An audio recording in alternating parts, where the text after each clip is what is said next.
Hello there, beautiful souls. I know it's been a very trying time for a lot of us, and a lot of changes have happened over the last year or so.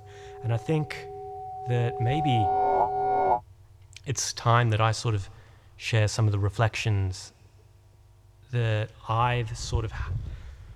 some of the reflections that I've made, and some very big decisions about how I'm going to live my life. And I want to sort of, I feel it's better to give than receive. And so I want to sort of tell you about some realizations that I've had. And one of them has got to do with illusions.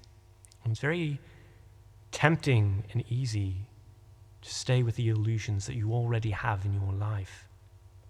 And I really think that you have to have a certain amount of courage to question those illusions. And in that regard, I might say some odd, mostly troubling things in this particular video.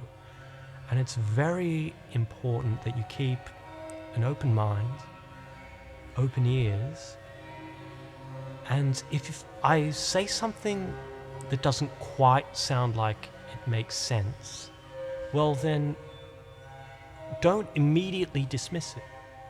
Ask yourself, why doesn't it make sense? Oftentimes it's because we're holding on to illusions, and it means that there's a lot of work for us to do, and we're afraid of the implications of that work. Other times, it could be, while it's not true for you personally, it could help someone else. And it's very important to ask, okay, who is this message for? Rather than just saying, oh, that's not true. So keep an open mind, keep an open heart, because the last thing you want to do is there was a famous doctor called Ignaz Semmelweis, and he was working in a hospital. And it was really a very horrible thing, because a lot of expectant and young mothers were getting very ill, sometimes passing away, and their babies too.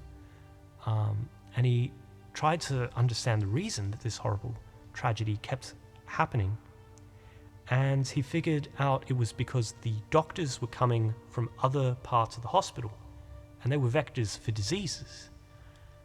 And he sort of asked the doctors that he had a strange theory. He thought that if they washed their hands in lime,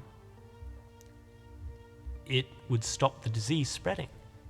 But the doctors were holding on to an illusion, and they were so offended by this idea that they, as healers, could somehow be making people more sick. They refused to wash their hands, something that nowadays is so commonplace. They absolutely refused to wash their hands. And Semmelweis was actually sort of run out of the industry.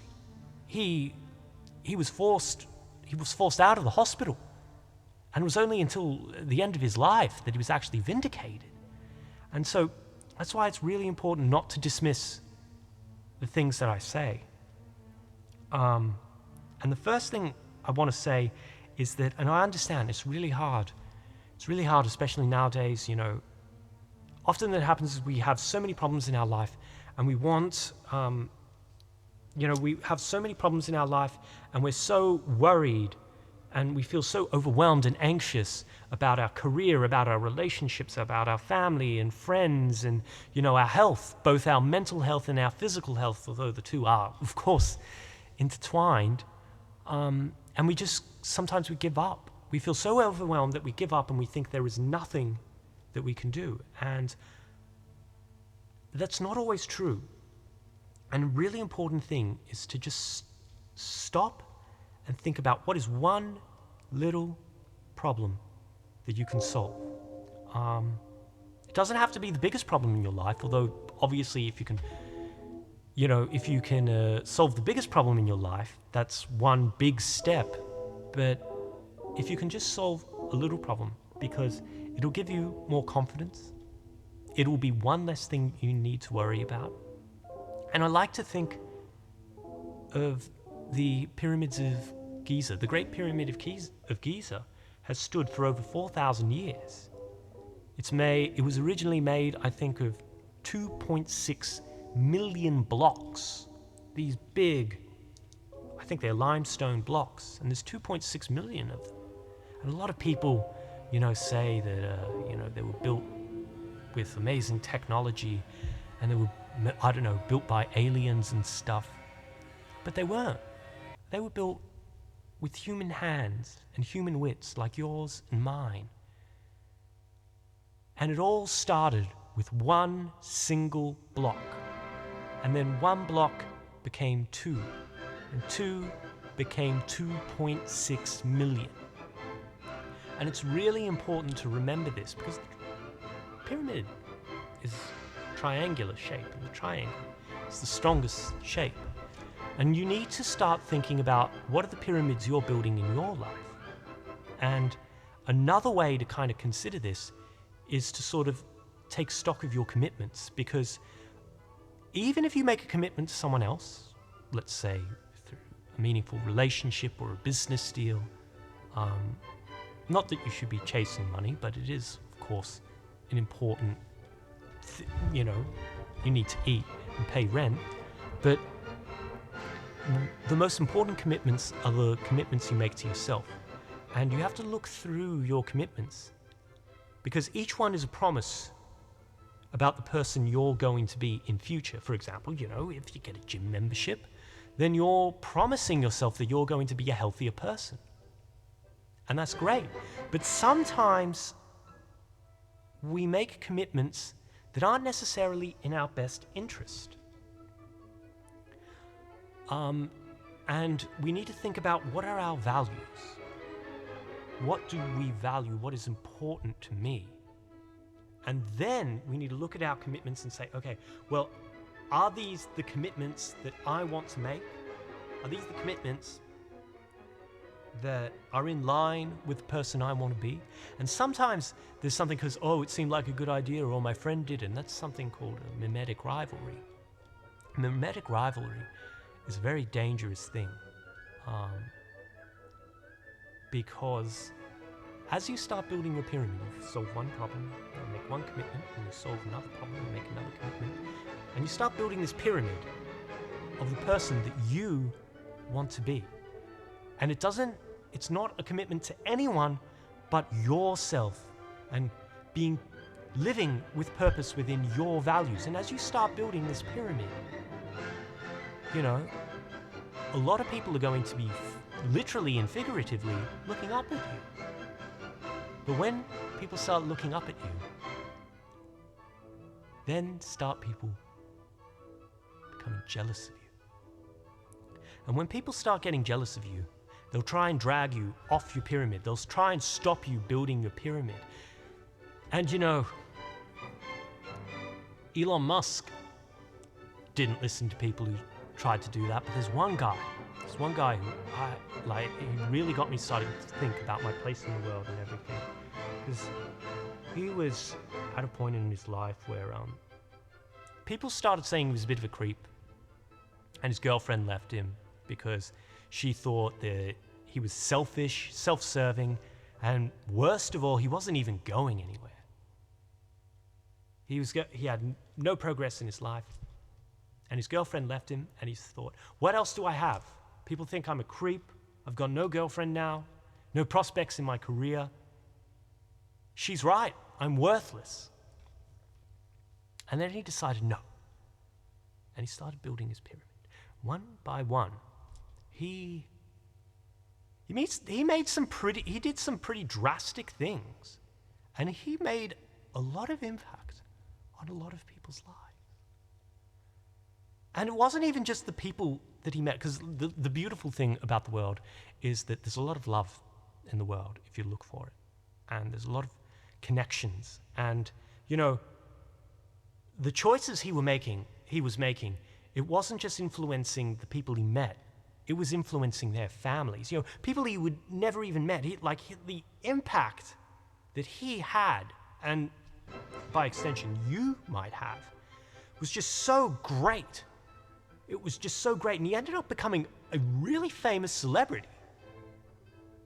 And he was so talked about. And can you imagine how ridiculous his girlfriend would have felt when she said that he would never amount to anything, and then her phone was ringing off the hook because journalists wanted to know about her ex-boyfriend. He was more famous than Elon Musk. He was so influential. And I just, I mean, you know who I'm talking about, because it's like, I think we all, you already know I'm talking about Ted Bundy. But the point is that if he had have listened to the criticism of his girlfriend, if he had have, because the thing is, when you start building your pyramid and you start getting higher and higher, people want to drag you down. People want to drag you down to earth. They want to drag you into reality. They want to drag you away from your pyramid into reality. And the thing is, if I'm talking about Elon Musk, then I have to start talking about someone else who went into space. Neil Armstrong. Now, if people had have told Neil Armstrong to stop building his pyramid, he would have never built it so high that he could reach the moon. And when he reached the moon, he was able to win all those Tour de France's. And when he was on the moon, he looked down at the earth and he said, I see fields of green. And he saw and he said, what a wonderful world. And he was inspired to write that song. And he never would have, if it weren't for the fact that he did not listen. He did not listen to the criticisms of people who were jealous of him and only wanted to see him come back down to earth. And there's a very important lesson here, because a lot of people are talking about viruses at the moment. And, and they're saying, whether the virus is real or not. And there's a virus that is 1,000 times more infectious than any virus that's being spoken about. It's not hate, it's doubt. Doubt, you cannot allow the virus of doubt to come from your critics and to infect you and take you off your pyramid. Because the thing about doubt is you can't let it live rent-free in your brain, because it's not going to pay rent ever. And not only that, it's going to leave doubt is a terrible, terrible roommate to have. And he's going to leave your bathroom in such a state of disrepair that if you have a date, they're going to be disgusted and leave immediately. And doubt is never once going to cook you dinner. Doubt is never going to respect your boundaries. And then even if you manage to get doubt out of the house, you say, I don't want you here. You don't pay rent. You don't respect my things. And you manage to kick doubt out. Doubt's going to be leaving all this shit about. And then you're going to be like, hey, doubt, come on. You have to pick up your stuff. You got to pick up your stuff. And he'll be like, no, I'll pick it up next week, man. Don't worry. I'll take it off your hands. And there'll be 2 weeks will go by, and doubt will still have things. Will still have things in your house, just cluttering your house. You just can't let the virus of doubt infect you, okay? And there's one other thing that I want to tell you, okay? This is probably the most important thing that I've realized, and that is,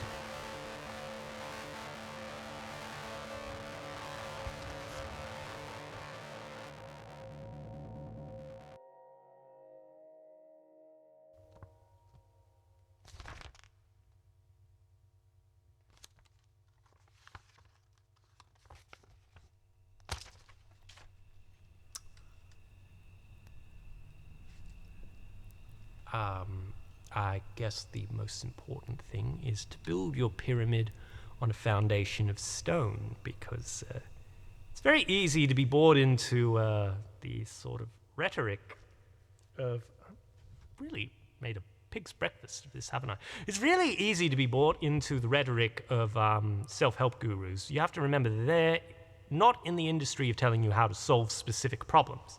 They're actually in the industry of just telling you that you don't have problems, that all the greatness is already within you, and it's other people's criticisms that is bringing you down, which unfortunately doesn't actually help you solve the underlying problems in your life. So I guess make sure that you actually have a firm foundation for whatever pyramid or whatever figurative triangle you hope to build on, because otherwise you might end up feeling quite foolish. Yeah, I hope you found that funny. Something a bit different. Until next time, I'm Constantine. Please keep building your pyramids.